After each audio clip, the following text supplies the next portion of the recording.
Cruising up there later in the evening will be really nice.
The city has a lot of Art Deco architecture, and most of the city centre buildings that we can see around us, these are, like these ones on the left, these big block ones are from the 1800s, late 1800s.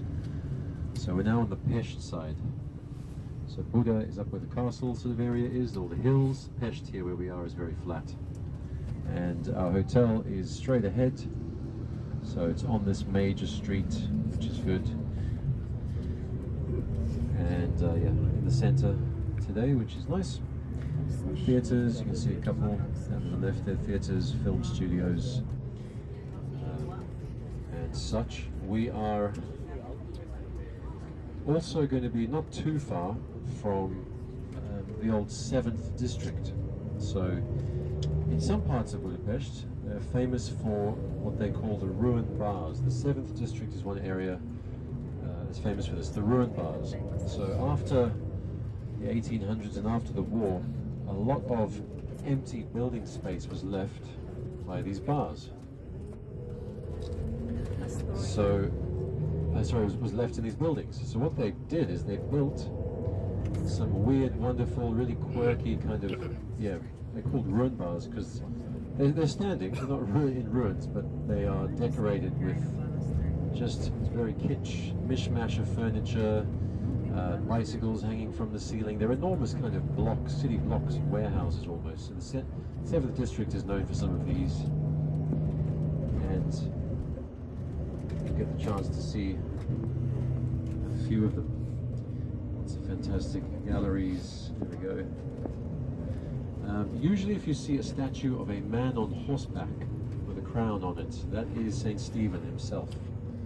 The man, of course, who Christianized Hungary. He was up there, the guy on the horse at the castle, at the top there, Fisherman's Bastion, that was him.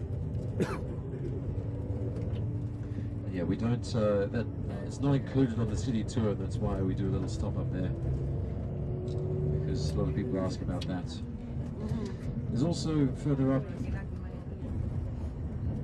we'll see a couple of the major sites on our city tour. So Heroes Square is a very, very famous square and monument that we'll see. And I'll let Eva tell us a little bit more about some of the others.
Heroes Square. Heroes of Hungary Square in the middle of Angel Gabriel Square, and around it are the graves of soldiers who were the great heroes of Hungary. The construction of Budapest's Heroes Square began in 1896 to commemorate the 1000th anniversary of the conquest of the Carpathian Basin by Hungary and the establishment of the state in 896. This project was part of a much larger construction project that was completed in 1900 by expanding and modernizing the street. Andrassy and the construction of the first metro line in Budapest was completed. It was at this time that the square received the name of Hero. Budapest is the capital of Hungary. This city has attracted the attention of many tourists for several years due to its ancient historical buildings and wonderful natural areas. In every city, some squares are more important, and over time, they become a place for pedestrians to stroll and have fun. In Budapest, there is also a square called Heroes Square, which is of special importance, but it goes without saying that the natives call this square they know Hosok Tere. In this square, numerous small and large statues are displayed, whose presence is one of the most important reasons for the fame of Budapest's Heroes Square. In fact, 7 statues can be seen in this place, which represent the 7 important leaders of Hungary. Due to the presence of these magnificent statues in here, Heroes Square is considered a kind of tomb of the soldiers killed on the way to defend Hungary. So Heroes Square has a national value for the people of this land. Another reason for the popularity of this square is its location. Budapest Heroes Square is located right on Andrassy Street and is next to the Budapest City Park.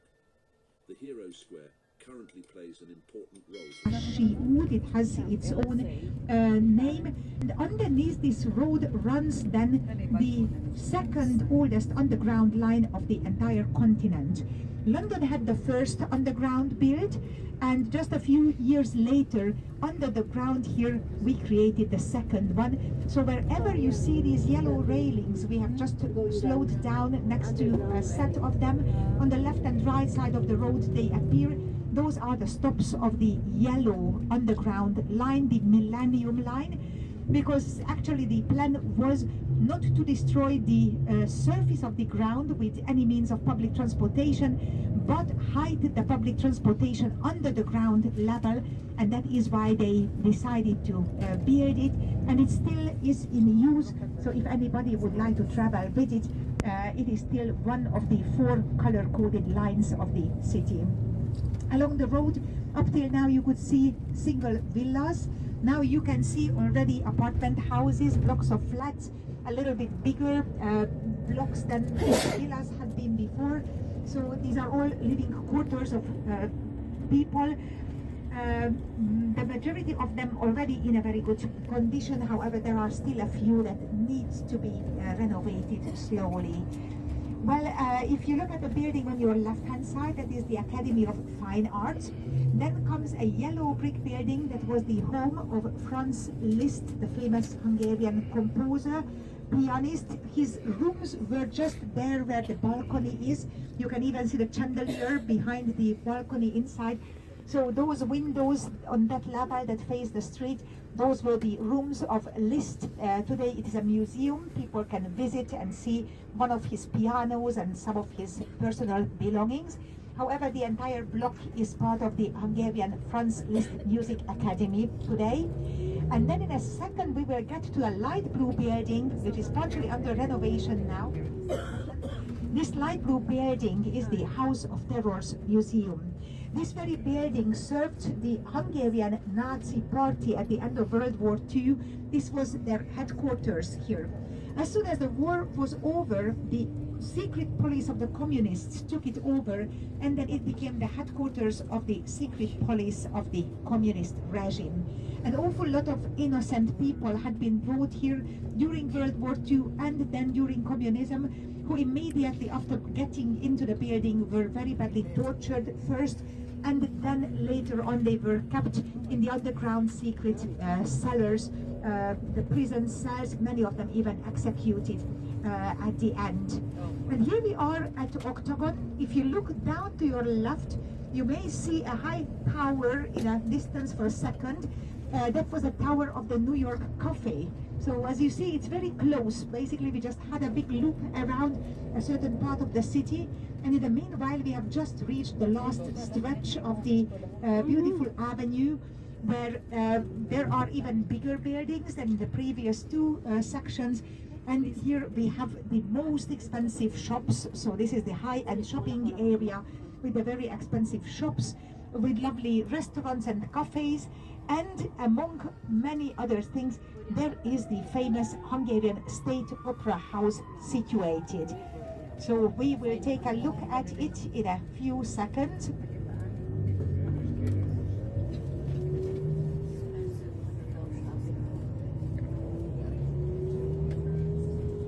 So you can just take a look at the fancy shop windows.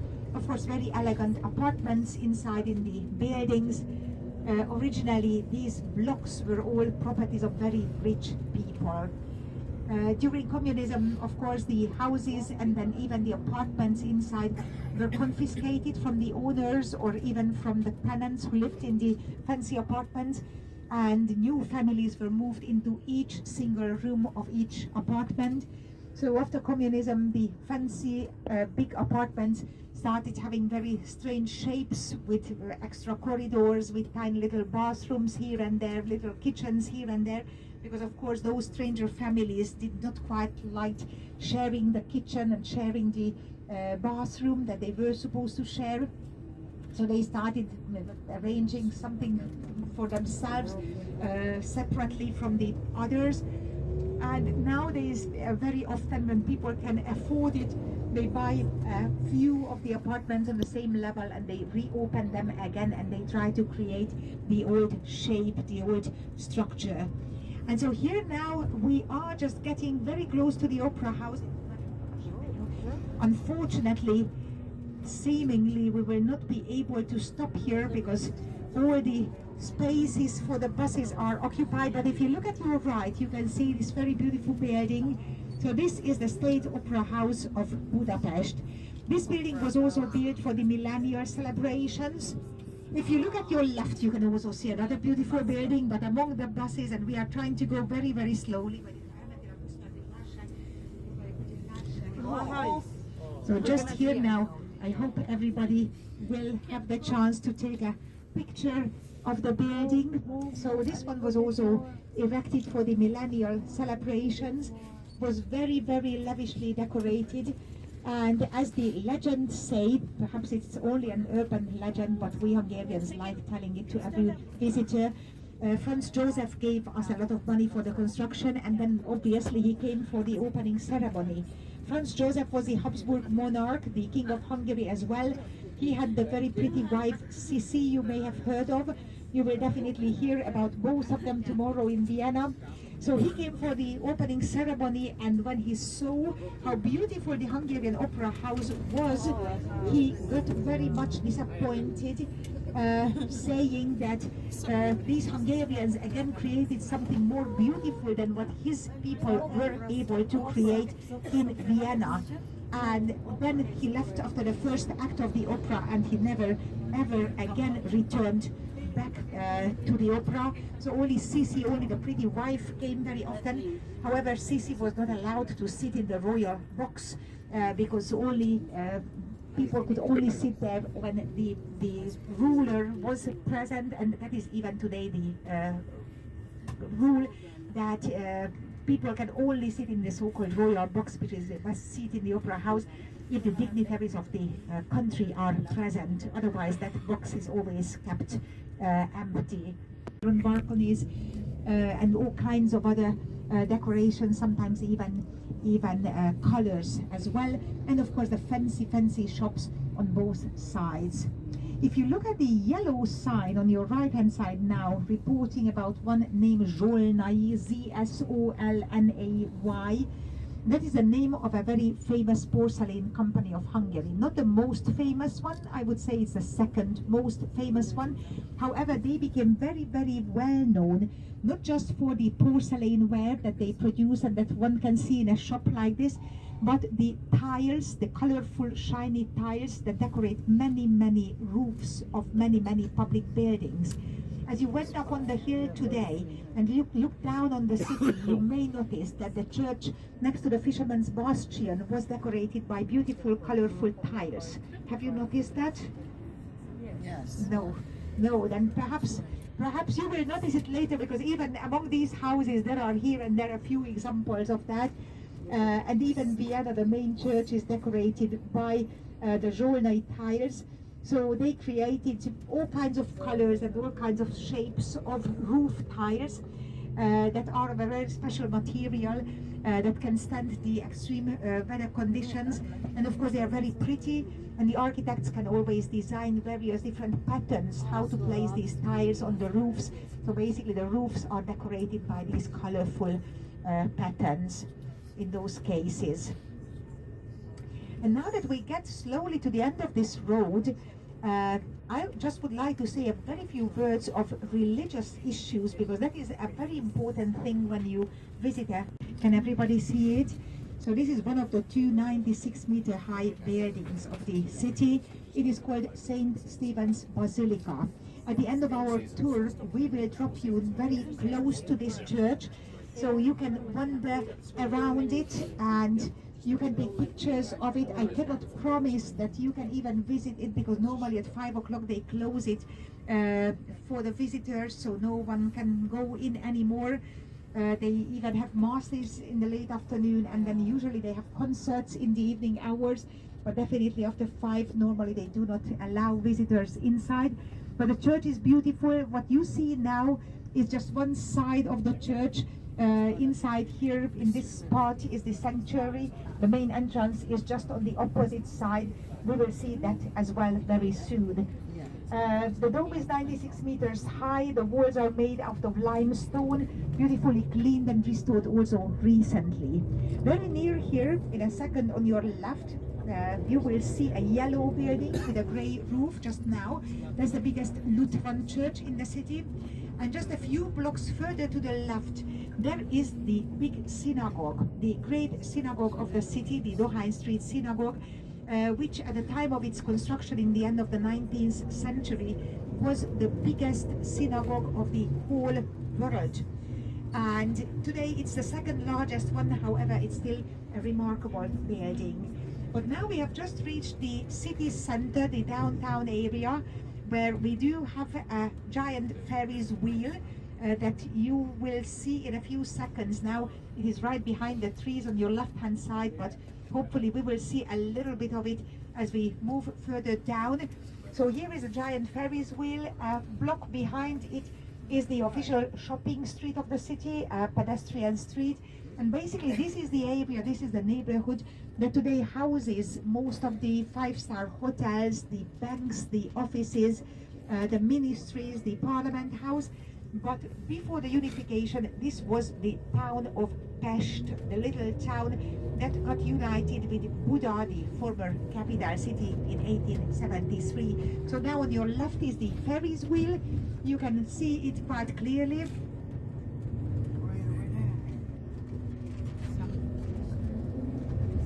And at the corner of the next block, if you look way down to your left, you will see a little bit of the pedestrian street, basically the beginning of the pedestrian street. It is just behind the square on our left hand side.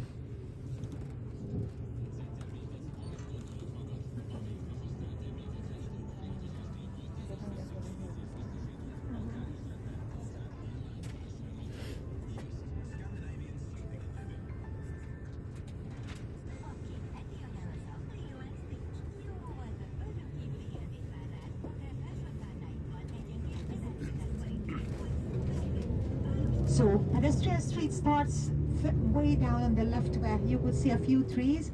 However, now in a second we are reaching the river Danube, and that means that you will see the areas that you have already seen a little bit. You have climbed the hill which is getting visible in front of us, which is already on the opposite side of the river. And here we are going to have a quick stop soon, because as far as I know 4 of you are going to jump off here, but others can also memorize the place, because after our tour we will come back to this very same place, and that is where the whole group will get off for some free time in the city center.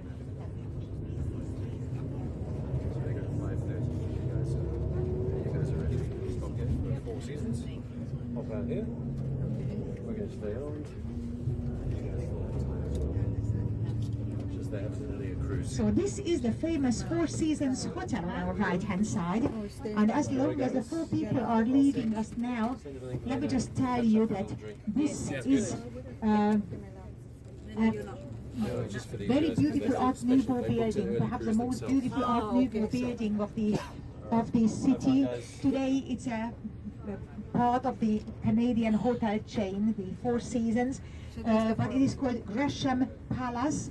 Up on the very top of the building, if you have the sight up there, you can see a bust of Sir Thomas Gresham, the founder of the stock exchange in England.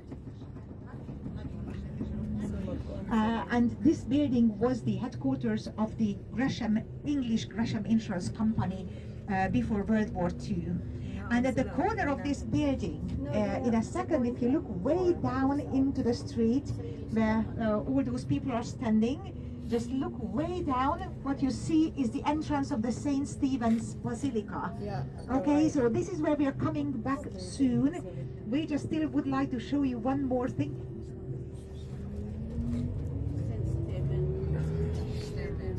Is the Academy of Sciences. And in a second, all of you will see the place where you were up on the hill. If you look over on the top of the hill, you can see a single church spire, that is Matthias Church. And as much as I know, you were up on top of the Fisherman's Bastion, which is just in front of the church. And so Matthias Church is the one that has the colorful roof. Perhaps from this distance, if you have good eyes, you may notice the pattern of the colors on top of that church. So that is Matthias Church. And then a bridge is appearing in front of us. That is the oldest bridge of the city, called Chain Bridge. Chain Bridge was built in 1848-49 by an English and a Scottish gentleman. They came from England, and the task was to build a similar looking bridge here, like the bridge in Marlow, a little town in England, west of London. And so they designed and built this beautiful bridge of ours, which we still believe is the most beautiful one. Tonight when we are cruising, you will see how pretty it is when it is illuminated. So this is Chain Bridge on the right hand side, while in a second, if you look left again, you will see again the facade of the Four Seasons Gresham Palace building. And now I guess you will have a much better view of the bust of Sir Thomas Gresham up on top of the facade, who is also curved out of the stone there.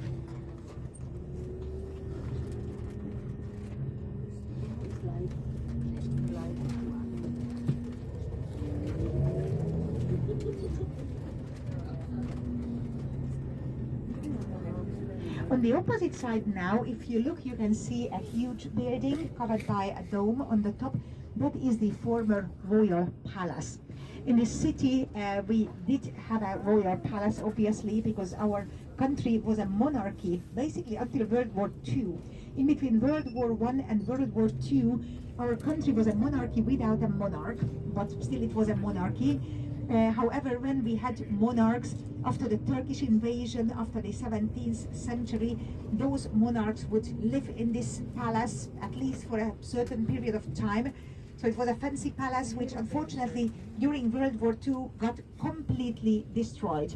It was totally bombed down, and luckily, it was rebuilt during communism, almost the same way as it looked before. Not 100% the same way. The original version was more ornate than what you can see here now, but it was quite nicely copied and rebuilt, however never refurbished. And so right now we are working on the building. We will restore it in the original style, in the very original style, and most probably once it is restored, we are going to furbish it with furniture that fits into the building. Next to the Royal Palace, on your left hand side now you can see another two more buildings. Those are the office buildings of our state president and our prime minister. So two official buildings, and already a few ministries are up on the hilltop. Before World War II, that hilltop was the place of all of the ministries of the country. As during World War II, the entire hilltop was very, very badly destroyed. The ministries had to be moved out, and they now are in various different other buildings in different parts of the city. But slowly we are in the middle of a big project, a big architectural project, due to which we are restoring the entire district up on the hilltop, and then the ministries will all be moved back on the hilltop. So that area is called Castle District today. However, originally that was Buda simply, and that was the capital city of the country by itself until 1973, until it got united with the other two cities.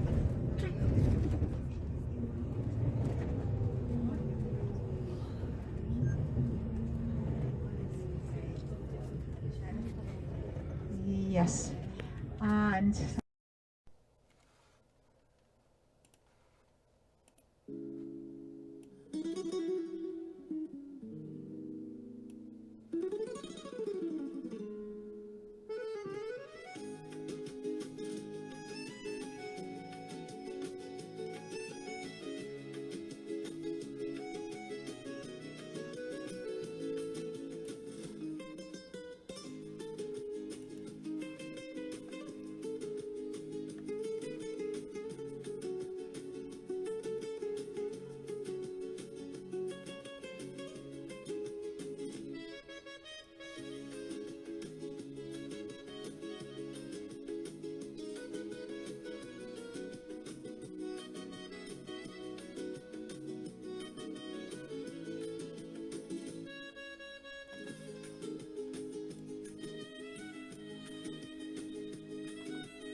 Sok itt a bő és főztem, az orkánzó vadul,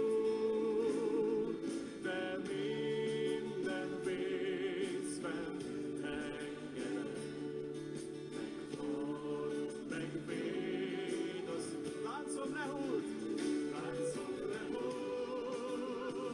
szabad vagyok, mert az Úr vesz még, el nem ragyog, ennemet hordtam, meg életem, az Úr irgalma, oly végtelen. A véget ér,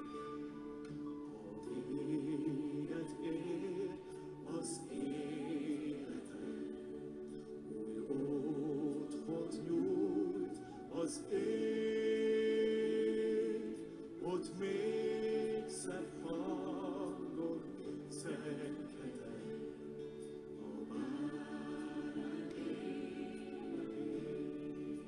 Kis örömzene jön, halleluja!